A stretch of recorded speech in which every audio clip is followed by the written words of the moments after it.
Meus irmãos, nós estamos expondo o livro do Êxodo, os irmãos já sabem disso. O título dessa nossa série de mensagens é Além do Deserto, e o propósito dela não é só pensar nas histórias fantásticas que o livro de Êxodo conta, mas, sobretudo, entender aquele que é o propósito fundamental do livro do Êxodo, que é revelar quem é aquele Deus, quem é o nosso Deus. Semana passada eu disse que a mensagem que eu preparei tinha o propósito de envolver os capítulos 13, 14 e 15, e que, considerando tudo aquilo que eu aprendi e que eu queria compartilhar com vocês, eu precisei dividir essa mensagem em duas partes. Então, aquela mensagem da semana passada teve o título Deus Providente. E a mensagem de hoje tem o título Deus Providente, parte 2. Então, os irmãos estão acostumados com série, com Netflix, então é o segundo capítulo. Então, se você quiser saber quais são as mensagens da primeira parte, do primeiro capítulo, você pode assistir no nosso canal do YouTube.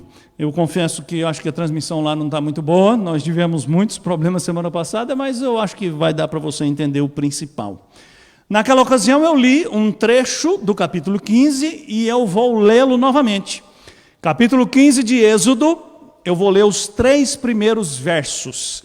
Lembrando que essa primeira parte do capítulo 15 de Êxodo é um hino que Moisés compôs em gratidão a Deus pelo livramento extraordinário que Deus fez quando abriu o Mar Vermelho, salvou os israelitas pelo meio do mar e destruiu os seus inimigos naquelas mesmas águas das quais ele os salvou.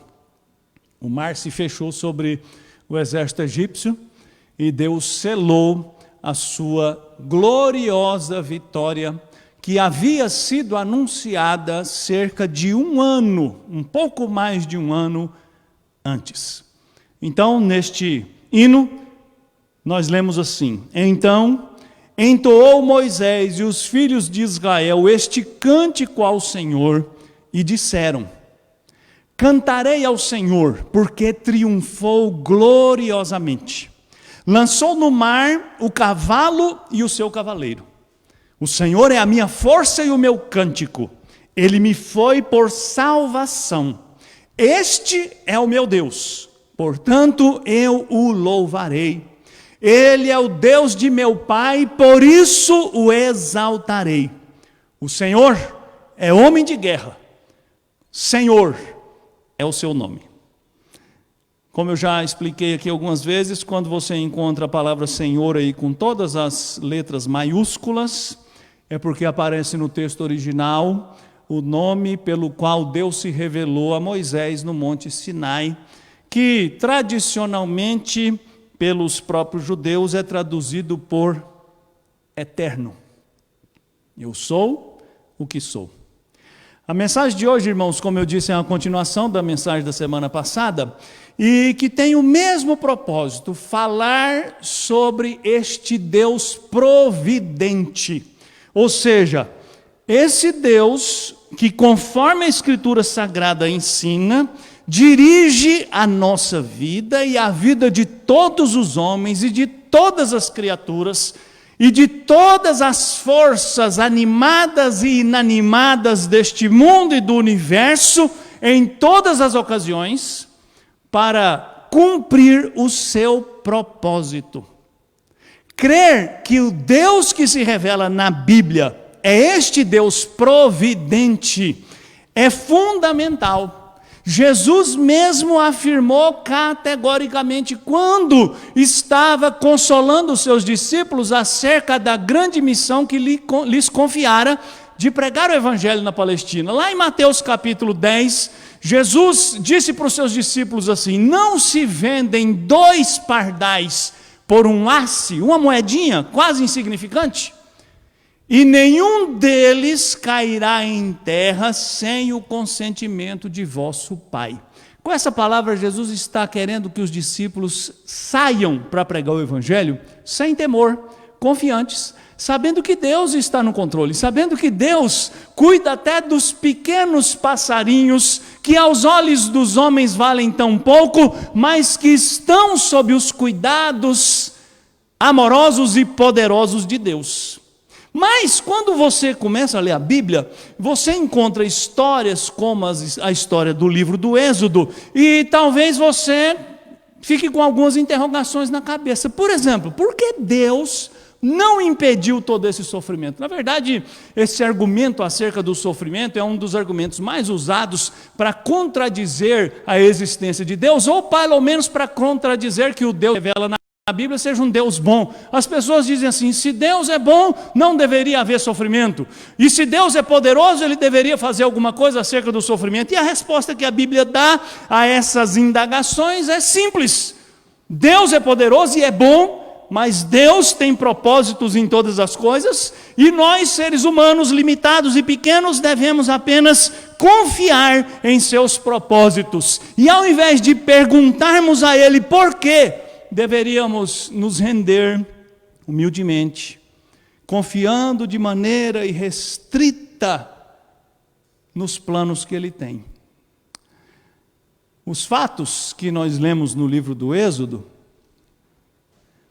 nos desafiam a confiar nesse Deus, nos desafiam a esperar nele, nos desafiam a descansar neles, ainda que nós não sejamos capazes de entender todas as razões pelas quais Ele agiu como agiu. E eu acho interessante que nós fiquemos assim revoltados com Deus por não entender as razões pelas quais Ele age, e muitas vezes Deus mesmo na própria Escritura diz que não está muito preocupado em explicar suas razões, mas nós mesmos às vezes nos sentimos desconfortáveis quando nem nós, muitas vezes, entendemos as razões dos nossos próprios atos. Provavelmente isso nunca aconteceu com você, mas já aconteceu comigo. Fazer alguma coisa e depois de ter feito, parar e pensar: como eu pude agir assim? Ou pensar alguma coisa e depois parar e pensar: como eu pude pensar assim? Como isso pode passar na minha cabeça? Como eu pude ser tão imprudente, tão desprevenido? E é muito interessante que eu, não sendo capaz muitas vezes de entender as minhas próprias razões, não sendo capaz de explicar as próprias razões pelas quais eu faço o que eu faço, muitas vezes quero exigir que Deus, o Todo-Poderoso, o Criador dos céus e da terra, me dê explicações acerca das razões pelas quais Ele faz o que Ele faz. Então, aqui já tem um princípio que a gente podia ficar só nele. Viver pela fé, que é uma expressão muito comum entre os evangélicos, e muitos gostam dessa expressão. Viver pela fé não significa ter a convicção de que Deus fará as coisas ou os milagres que você espera que Ele faça.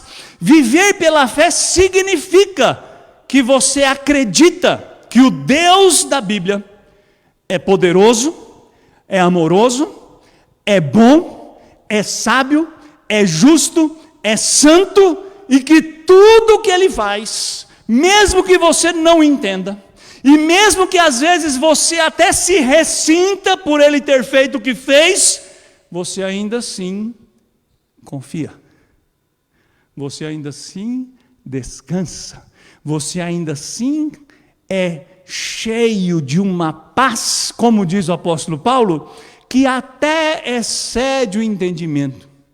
Quantas vezes nós que cremos nesse Deus estamos enfrentando dores atrozes, situações adversas, e mesmo assim o nosso coração está em paz,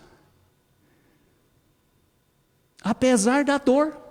Não é em paz porque não há dor, não é em paz porque não há problemas, não é em paz porque não há perdas, não há paz simplesmente porque tudo acontece do jeito que eu quero, mas é a paz de saber que Deus, o nosso Pai, sabe o que está fazendo e que nós é que não sabemos, muitas vezes, entender o que ele faz. E eu acho muito curioso que nós pais, né? E hoje é dia dos pais, e eu sempre gosto de lembrar que não é dia dos pais, hoje é dia do Pai, é o dia do grande Pai que é o Senhor.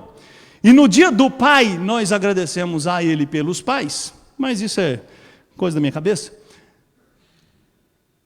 É muito curioso que nós, pais humanos, gastamos muito tempo da nossa vida tentando provar para os nossos filhos que quando nós dizemos não, é por amor.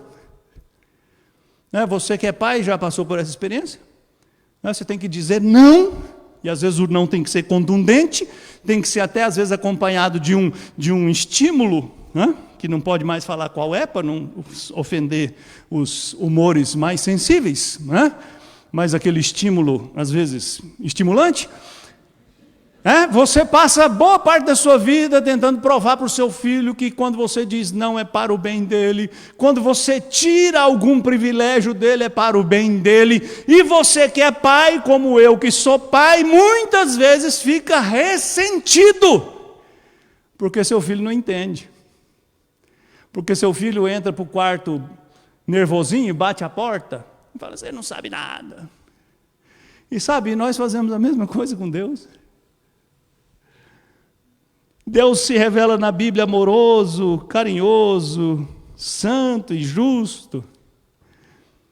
E nós ficamos revoltados pelas coisas que Ele faz, nós endurecemos o nosso coração pelas coisas que Ele diz, e nós, como filhos mimados, queríamos mesmo que Ele fizesse só o que nós desejamos. Mas que bom que Deus não faz isso. Que bom que você, que é um pai sábio, não faz isso com seu filho, porque se você fizer isso com seu filho, você está criando um monstro, que mais tarde vai engolir você. Que bom que os pais que são sábios não se rendem aos ditames dos seus filhos, porque sendo sábios sabem mais do que os filhos sabem, porque já viveram mais, porque já experimentaram diversas coisas que os seus filhos não experimentaram, porque já passaram muitas vezes pelos caminhos que os filhos estão teimando em trilhar e estão avisando os seus filhos, não vai por aí porque aí é perigoso. Então, a providência de Deus é aquela virtude pela qual Deus dirige tudo que há. E, inclusive, às vezes, Deus permite que os seus filhos passem por reveses, por dores, até por tentações. Lembra que na oração que Jesus ensinou, Ele nos ensinou a pedir ao Pai que não nos deixe cair em tentação? E se nós pedimos isso ao Pai, nós podemos concluir o inverso, que Deus, o Pai, muitas vezes permite que nós sejamos tentados. E quando Ele permite que nós sejamos tentados, é para nos provar, para nos aperfeiçoar. Mas olha que maravilha, Paulo disse que ninguém é tentado além de suas forças. Porque junto com a tentação, Deus já proveu o livramento. Então, esse Deus providente está no controle da sua vida. Esse Deus providente está dirigindo a sua vida. Esse Deus providente conduziu o povo pelo deserto, e no último livro escrito por Moisés, o Deuteronômio, que significa a segunda lei, ou é o livro em que Moisés faz uma recapitulação de tudo que eles viveram durante aqueles 40 anos, e lembra o povo de tudo que Deus fez e do propósito pelo qual Deus fez. Lá no capítulo 8 do livro de Deuteronômio, no versículo 2, Moisés escreveu assim: recordar-te-ás de todo o caminho pelo qual o Senhor teu Deus te guiou no deserto estes 40 anos. Aí vem a parte dura. Para te humilhar, para te provar, para saber o que estava no teu coração, se guardarias ou não os seus mandamentos. Ele te humilhou, e te deixou ter fome, e te sustentou com o maná, que tu não conhecias, nem teus pais o conheciam, para te dar a entender que não só de pão viverá o homem, mas de tudo que procede da boca do Senhor viverá o homem. Olha que coisa linda isso aqui, irmãos.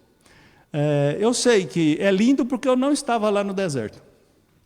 É lindo porque eu não passei sede, eu não passei fome, eu não passei perigo, eu não passei frio. Mas eu já passei por outras coisas. E esse texto me faz descansar nas mãos desse Deus.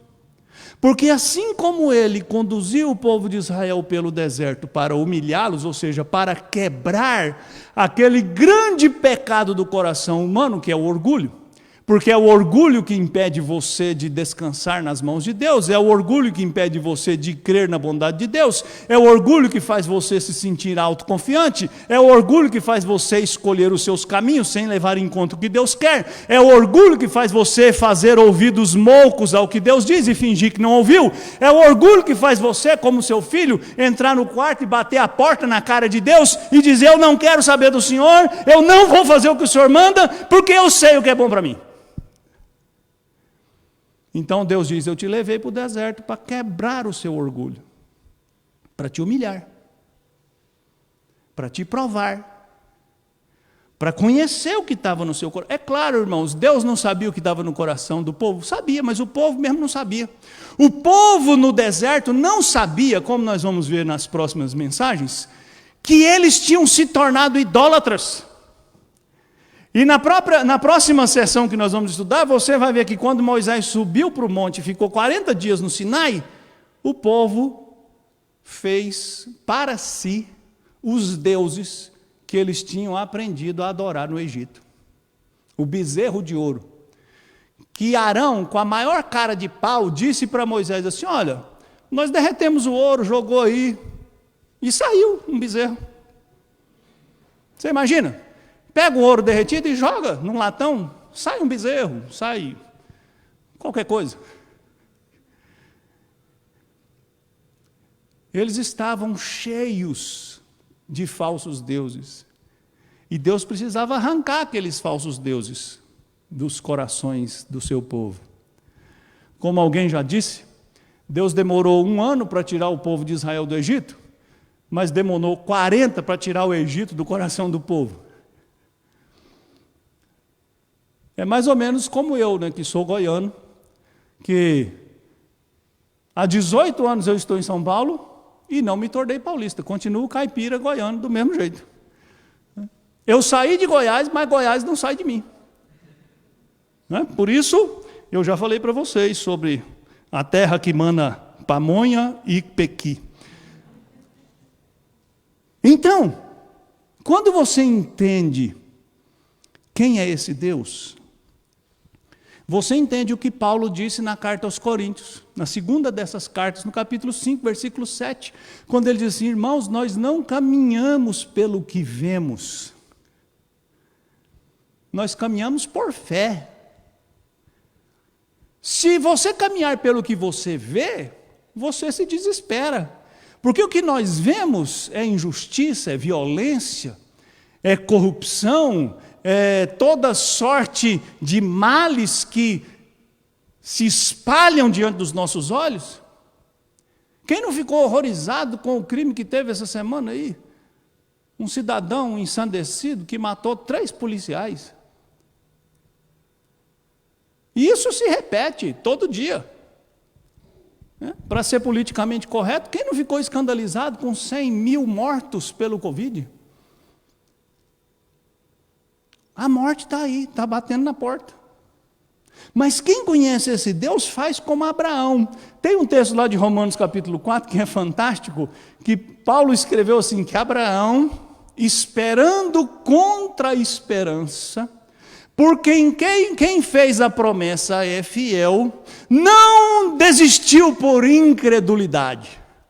Embora o seu corpo já estivesse abatido, e ele nem pudesse mais ser pai, ele creu que aquele que fez a promessa era fiel E o filho da promessa nasceu quando ele tinha 100 anos de idade e sua esposa tinha 90 anos de idade.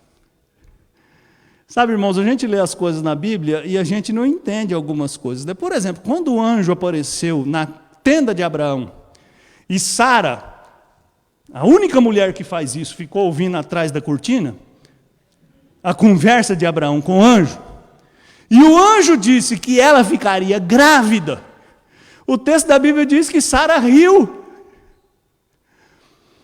Sara riu, irmãos, porque ela tinha 89 anos. Já não era nenhuma donzela venturosa.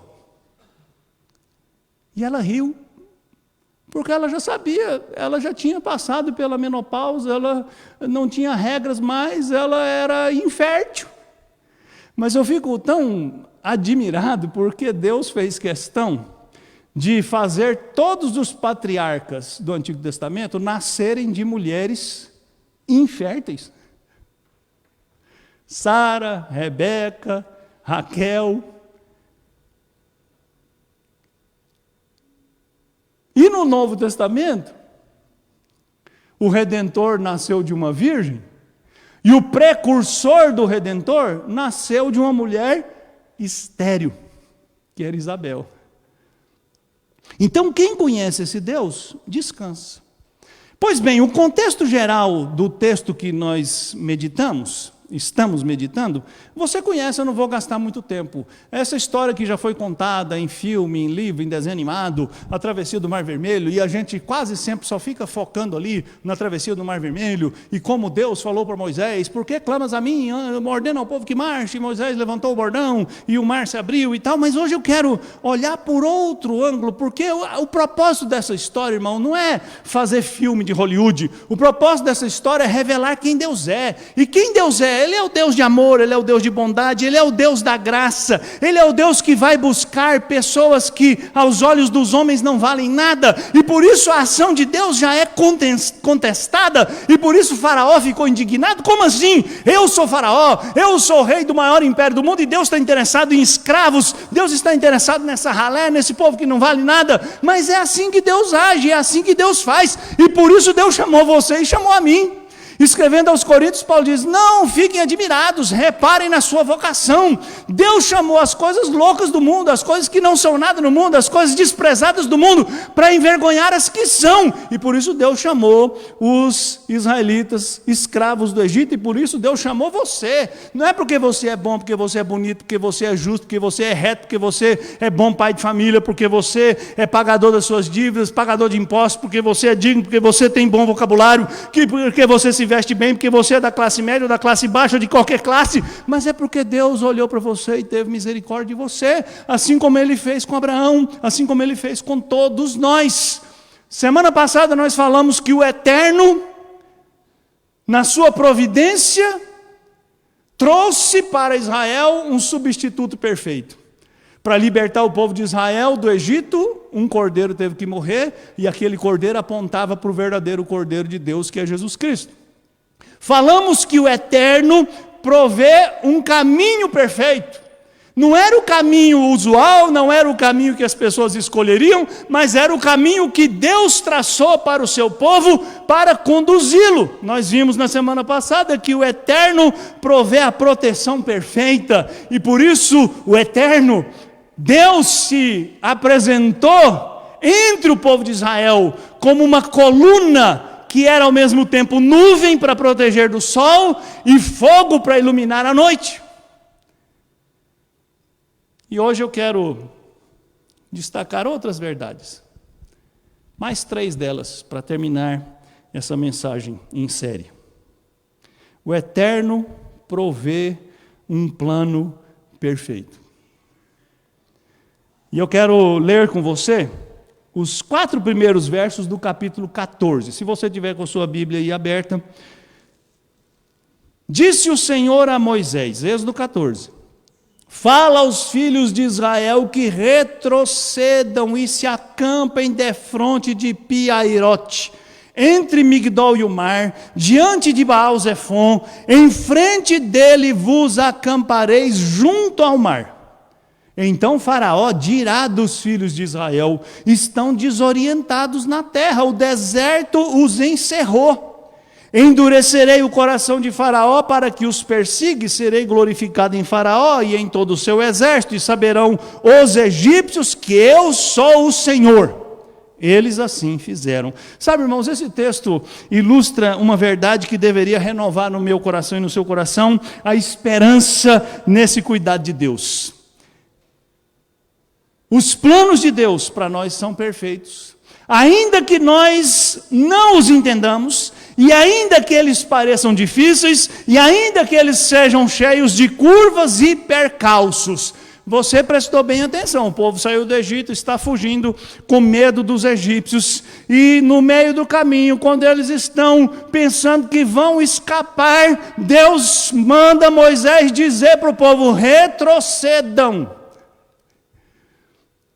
voltem para Piairote, se acampem diante de Baal-Zefon, se acampem entre Migdol e o mar. É difícil saber exatamente onde é esse lugar, irmãos, mas a maioria dos comentaristas concordam que o que Deus fez foi colocar o povo de Israel num lugar onde não havia para onde fugir.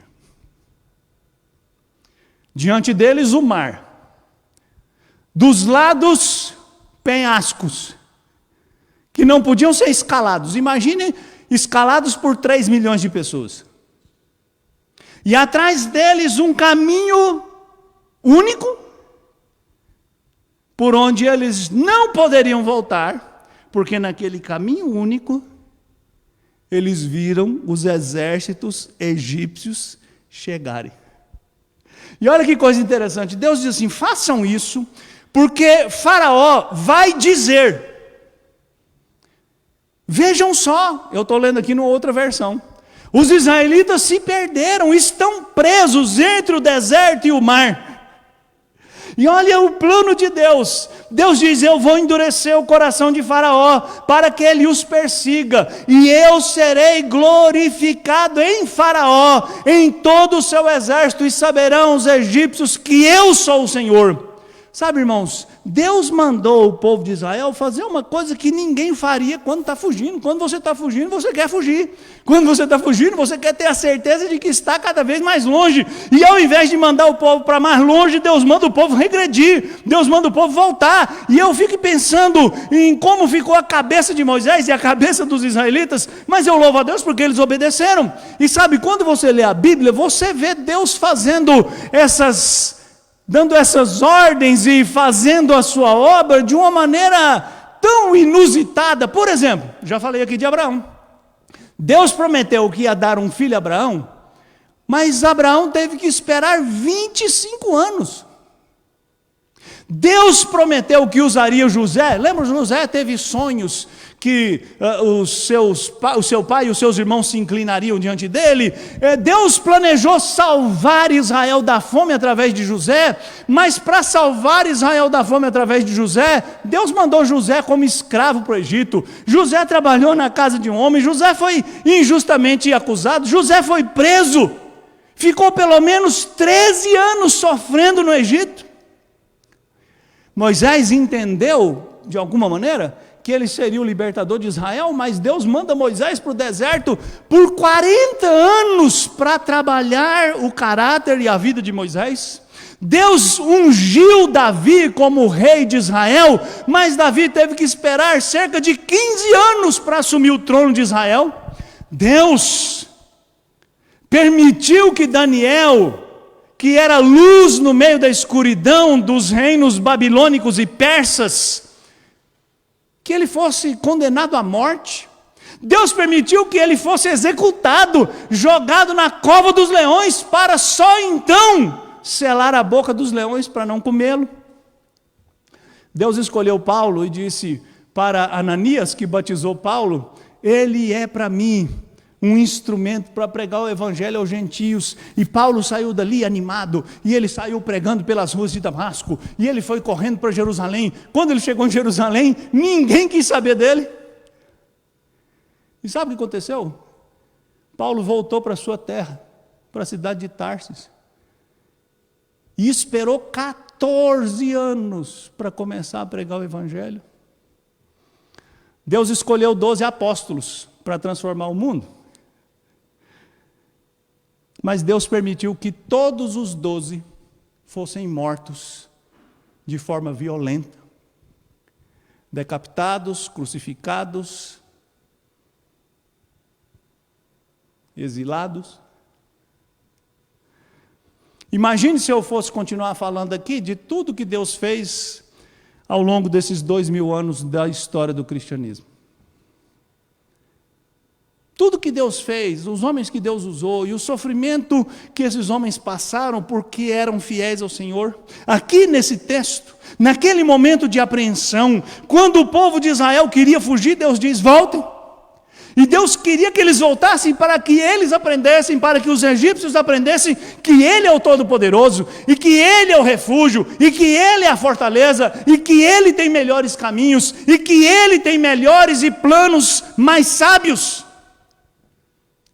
E Ele queria que o povo confiasse nele, e Ele queria que nós confiássemos nele, e Ele queria que nós soubéssemos que os planos dele não se enquadram nos planos humanos. E qual o exemplo mais extraordinário desta sabedoria de Deus do que é o envio de Jesus Cristo para ser o nosso Salvador? Eu quero ler um trecho da carta de Paulo aos Coríntios, capítulo 1 da primeira carta de Paulo aos Coríntios, e é um texto fantástico. Paulo diz assim: Deus, em sua sabedoria, providenciou para que o mundo nunca o encontrasse através da inteligência humana. Então Ele se manifestou e salvou tantos quantos creram em sua mensagem. Essa mesma mensagem que o mundo considera absurda e ridícula. Parece absurda para os judeus, porque os judeus desejam um sinal do céu como prova de que o que está sendo pregado é verdadeiro. É ridícula para os gentios, para os gregos, porque eles creem somente naquilo que concorde com a filosofia que lhes pareça sábia. Por isso, quando pregamos que Cristo morreu para salvá-los, os judeus se ofendem e os gregos afirmam que isso é um disparate. Mas para aquele que crê, o Evangelho é o poder de Deus e a sabedoria de Deus. Sabe, irmãos, o Evangelho está sendo anunciado aqui no deserto. Deus está desafiando o povo a crer no seu amor, a crer na sua bondade, a crer nos seus planos e a confiar neles de maneira absoluta. Crer, irmão, não é abraçar um conjunto de proposições teológicas. Crer não é dizer eu concordo com o que o pastor está falando. Crer é lançar-se confiante nos braços do Pai, e ainda que Ele mande você voltar para encarar o inimigo, ainda que Ele mande você por um caminho que você não quer ir, ainda que ao longo da sua história pareça que Ele está demorando, pareça que Ele tenha se esquecido, pareça que Ele tenha te abandonado, você continua confiando. Como Davi escreveu, está lá no segundo livro de Samuel, no capítulo 22, no versículo 31. Este é o Deus cujo caminho é perfeito. A palavra do Senhor é comprovadamente genuína. Ele é o escudo para todos os que nele se refugiam. Quais são as implicações disso? Então, nesse primeiro ponto, eu quero convidar você a pensar em duas implicações. A primeira dela, confie. Confie. Ao invés de eu preciso entender para confiar, confie primeiro e você entenderá. Sabe, foi Agostinho que cunhou essa expressão, né? Creio para entender. E mais tarde, Anselmo de Cantuária, um famoso teólogo inglês do século XI, escreveu também como Agostinho: acredito, para que então eu possa entender. Então, viver pela fé é confiar. E confiando, Deus dará a você a graça de entender. E segunda implicação, obedeça. Mesmo que pareça impossível, mesmo que pareça um caminho duro, mesmo que não te inspire alegria, mesmo que lhe cause dor, mesmo que o seu coração esteja estremecido, obedeça e você estará seguro. Segunda verdade que eu quero compartilhar com você aqui: o Eterno provê a libertação perfeita. A história segue por um curso muito interessante. O povo voltou e se acampou. E, obviamente, logo chegaram as notícias que o exército de Faraó estava chegando ensandecido, enfurecido, determinado a dizimar a vida daquele povo. O povo ficou inquieto, o povo ficou temeroso, não é para menos, não é? Então, no capítulo 14, versículo 13, diz assim: Moisés, porém, respondeu ao povo: não temais, aquietai-vos e vede o livramento do Senhor que hoje vos fará, porque os egípcios que hoje vedes, nunca mais os tornareis a ver. O Senhor pelejará por vós e vós vos calareis.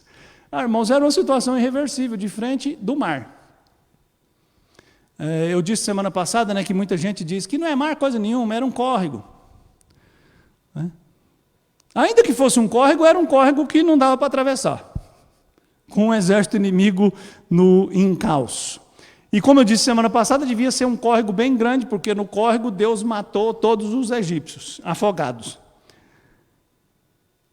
Mas é curioso que na semana passada nós também vimos que o anjo do Senhor, que estava à frente do povo, naquele momento de perigo, foi para trás do povo. E miraculosamente, o anjo do Senhor, que é a segunda pessoa da Santa Trindade, manifestado antes da encarnação, era para os egípcios escuridão e para Israel luz. E é assim que Deus é. A mensagem da cruz é escândalo para uns e é salvação para outros. É sabedoria para uns que creem e é loucura para os que não creem. É poder de Deus para os que creem e é fraqueza para os que não creem. E ali então a presença do Senhor estimula aquele povo a crer, a confiar, a descansar. E é isso que Moisés diz: aquietai-vos, fiquem calmos. Hoje vocês vão ver o que Deus fará. Os egípcios que vocês estão vendo agora, vocês nunca mais vão ver. A história deles vai se acabar aqui. Mas antes, aquele povo maldisse Moisés, aquele povo reclamou, como era costume reclamar. E sabe, irmãos, eu quero dizer para você que Deus criou toda essa situação porque o Senhor queria prover um livramento perfeito. Quando Deus diz que os egípcios nunca mais seriam um problema para Israel, eu não consigo pensar em outra verdade que Deus queria revelar, é que a vitória de Deus sobre os egípcios era um exemplo, um modelo, um símbolo da vitória final que Deus dará aos seus filhos por meio de Jesus Cristo. Então os egípcios estão para o povo de Israel como Satanás e os seus anjos estão para a igreja. E ao derrotar os egípcios, Deus está dizendo para a igreja reunida ali no deserto: eu vou livrá-los de maneira absoluta. E para que você entenda isso, o apóstolo Paulo escreveu aos Romanos, dizendo assim: em breve o Deus da paz esmagará Satanás debaixo dos pés de vocês. E João escreveu na sua primeira carta, no capítulo 3, no versículo 8, que Cristo se revelou para destruir as obras do diabo. Então, Deus está dizendo para Israel: vocês precisam ver a vitória que Deus dará.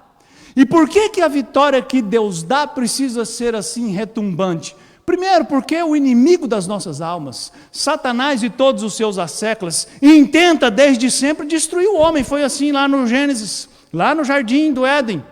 Deus deu ao homem o melhor lugar possível, e o diabo foi lá e insuflou o coração do homem contra Deus.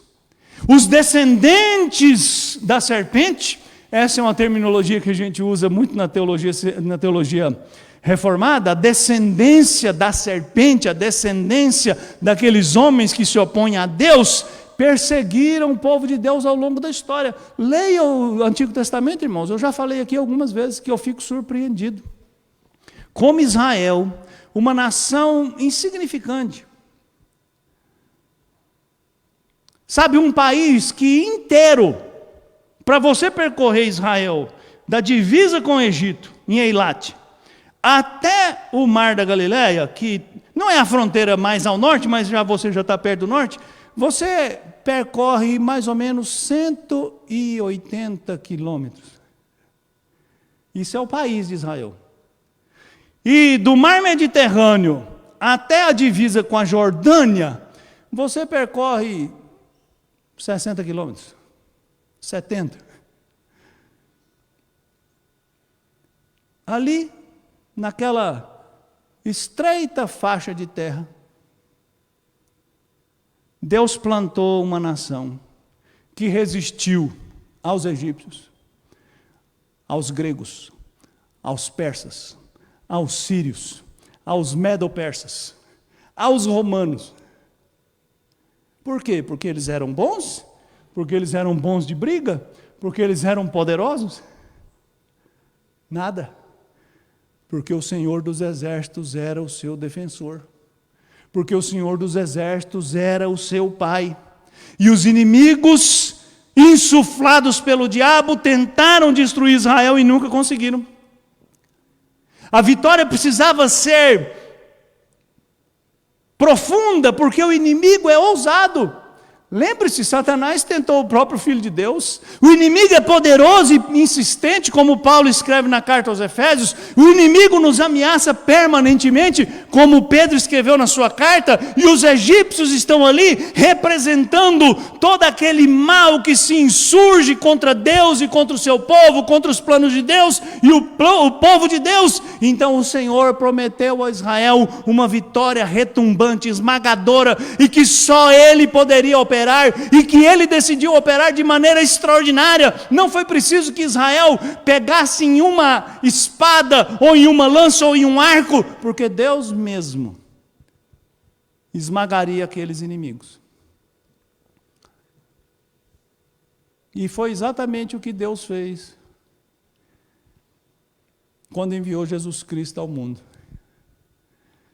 Paulo, escrevendo aos Colossenses, no capítulo 2, versículo 15, diz assim: foi na cruz que Cristo se livrou do poder dos governos e das autoridades espirituais. Ele humilhou esses poderes publicamente, levando os prisioneiros no seu desfile de vitória. Sabe, tem uma palavra grega aqui tão bonita, a palavra triumbeussas, nesse texto de Colossenses. Você que já viu filmes épicos, já deve ter visto, né? Covades, ou já viu a queda, ascensão e queda do Império Romano, ou esses filmes lá dos anos 50. E você já deve ter visto que quando um general romano conquistava um exército e uma nação inimiga, ele voltava para Roma e ele subia na sua biga, puxada por 4 cavalos extraordinários, e ele desfilava pelas ruas de Roma, e atrás dele vinham as tropas romanas, e atrás das tropas romanas vinham o rei derrotado, e os exércitos do rei derrotado. Geralmente, nos filmes dos anos 50 não vai ser assim por causa dos pudores, mas os inimigos derrotados vinham nus. desfilando pelas ruas de Roma, para mostrar que contra Roma não há poder. E aí Paulo pega essa palavra. Esse desfile se chamava Triumbeussas. É o desfile do general romano vitorioso. Aí Paulo pega essa palavra e diz: sabe quem é que fez o verdadeiro desfile triunfal? Sabe quem é que fez e venceu os seus inimigos de maneira verdadeiramente retumbante? Sabe quem foi que desnudou, desarmou, derrotou os seus inimigos? Foi Cristo, na cruz. Enquanto o inimigo pensava haver triunfado, porque conseguiu convencer judeus e romanos a executar o Messias, foi ali na cruz que Cristo pagou pelos nossos pecados, e desarmou, e desnudou, e destronou, e venceu todas as forças das trevas. E por isso, Deus quer que você faça o quê? Que você descanse. Descanse sob os cuidados de Deus, irmãos. Assim como Deus esmagou o poder dos egípcios, que parecia invencível, que parecia inexpugnável, que parecia iria dizimar Israel, mas Deus os dizimou de uma maneira extraordinária. E se você chegar em casa e ler o Cântico de Moisés, capítulo 15, você vai ver, por exemplo, Moisés dizendo assim: os filisteus viram isso e estremeceram. Você imagina como essa história foi contada no Oriente Médio? O Deus de Israel destruiu o império egípcio. O Deus de Israel mandou esse povo vir para cá. E nós estamos perdidos. Você é esse povo que serve a um Deus poderoso e triunfante. E por isso nós não precisamos nos intimidar. E por isso nós podemos esperar em Deus que no tempo certo fará e cumprirá todas as suas promessas. Às vezes seu coração fica estremecido porque seus planos não estão dando certo, porque as coisas estão difíceis. Espere, meu irmão. Deus mandou o povo de Israel: volte, acampe. Deus estava dizendo: espere o inimigo chegar. Porque quando o inimigo chegar e achar que os esmagará, eu os esmagarei. E vocês verão o meu poder. E o Egito verá o meu poder. E Faraó verá o meu poder. E as nações verão o meu poder. Terceira e última lição. O Eterno revela um amor perfeito.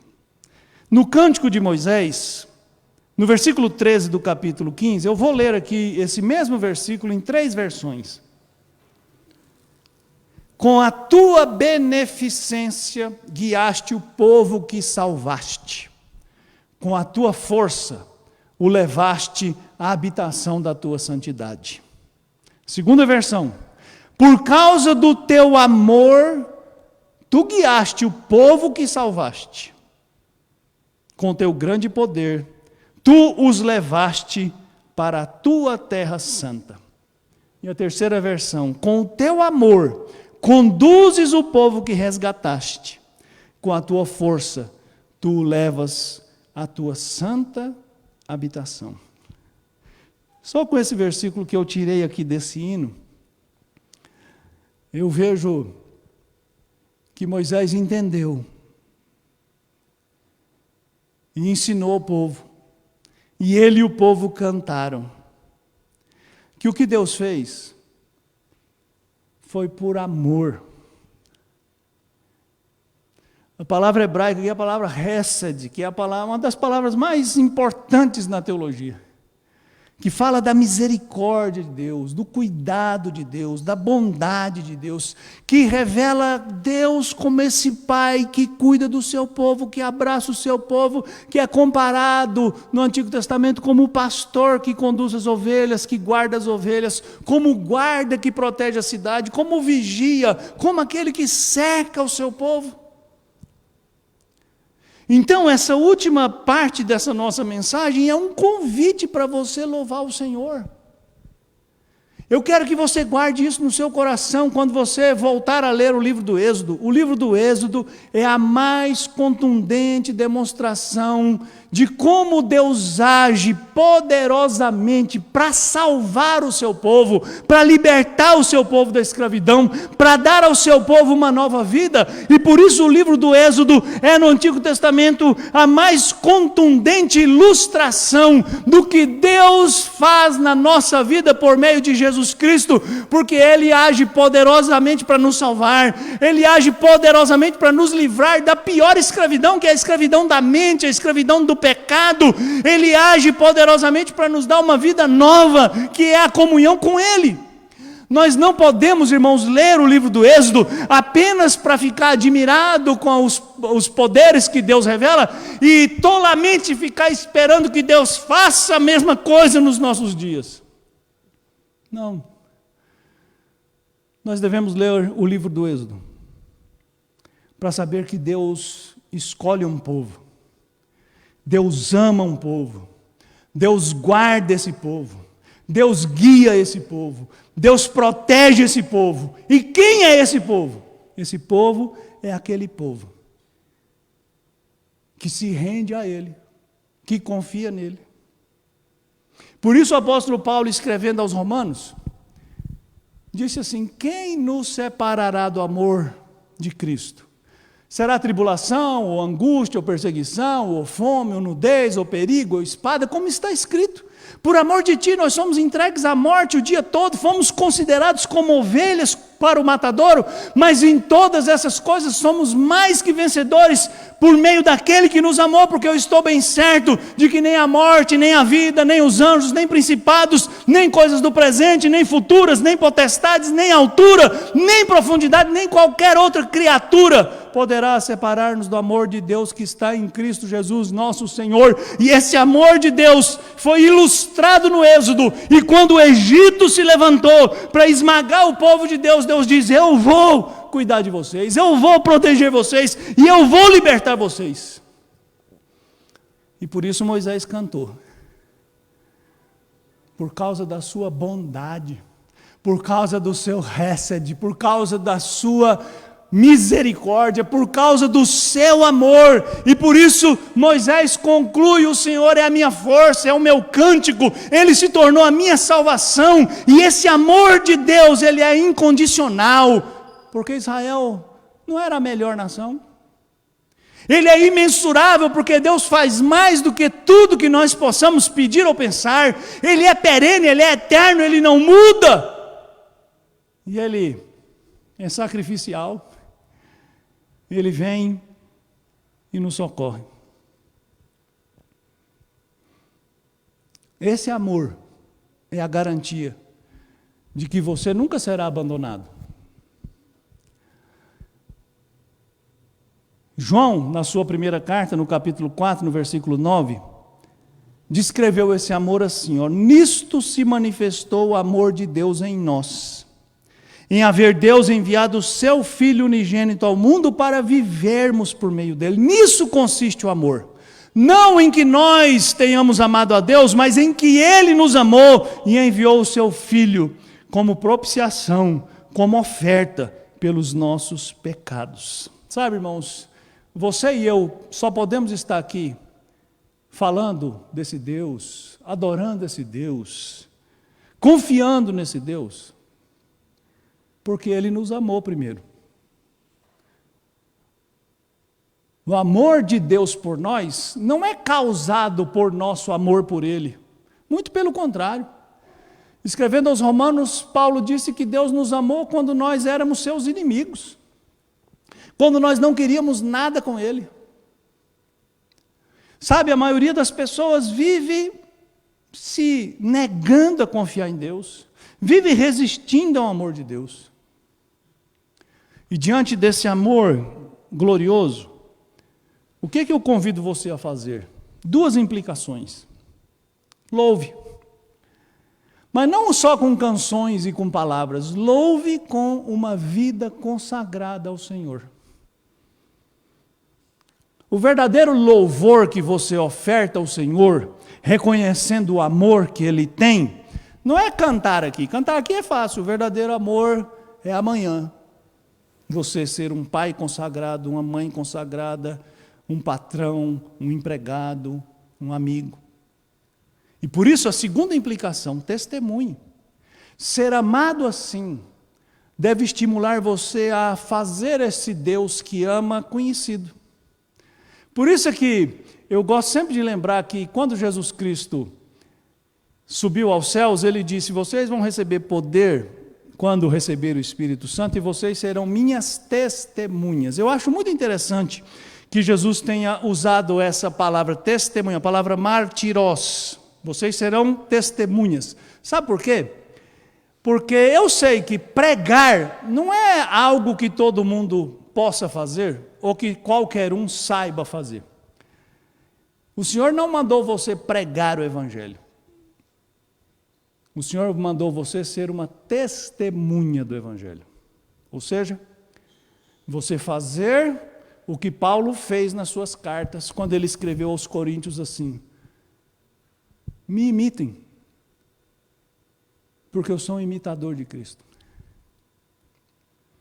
Ser uma testemunha significa dizer para a sua família, para os seus amigos, para as pessoas do seu relacionamento: eu conheci um Deus que é fiel, que é poderoso, que é misericordioso, que perdoa, que salva, que transforma.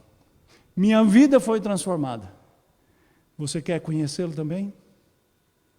Vem comigo. Eu vou te mostrar, com a minha vida, o que esse Deus é capaz de fazer. Isso não é fazer sermão, isso é ser uma testemunha. Fazer sermão exige técnica, prática, estudo, mas ser testemunha só exige uma coisa: conhecer aquele de quem você vai falar. Você pode não entender nada de futebol, mas você sabe que ontem o Palmeiras foi campeão paulista. O que não significa absolutamente nada, mas que muita gente acha que é a alegria maior do mundo. E se você é palmeirense, você hoje tirou o dia para ficar cutucando os corintianos. Porque você é uma testemunha do que aconteceu ontem. E porque você se alegrou com o que aconteceu ontem, se você é palmeirense.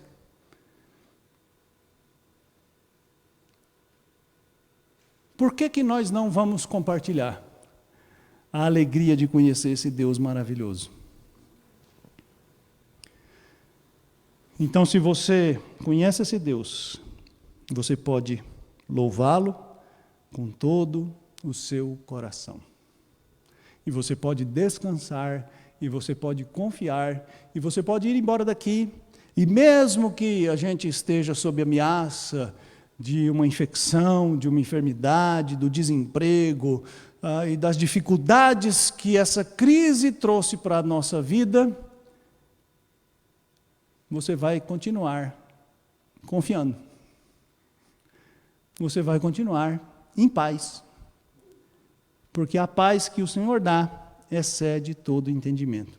E se o seu coração ficar muito apertado, você pode fazer o que Calvino disse que todo mundo que conhece o Deus providente deve fazer. Eu termino com essa frase: aquele que confia na providência divina deve fugir para Deus com orações e forte clamor. Vamos orar? Curva a sua cabeça. Meu Deus, muito obrigado, porque o Senhor cuida de nós, porque o Senhor é bom, porque a sua misericórdia dura para sempre. Muito obrigado, porque O seu amor fez obra maravilhosa em nós, como fez no deserto para os israelitas. Fez por nós em Cristo Jesus. Eu te peço, dá-nos a graça de confiar nessa obra maravilhosa do Senhor, em nome de Jesus. Amém.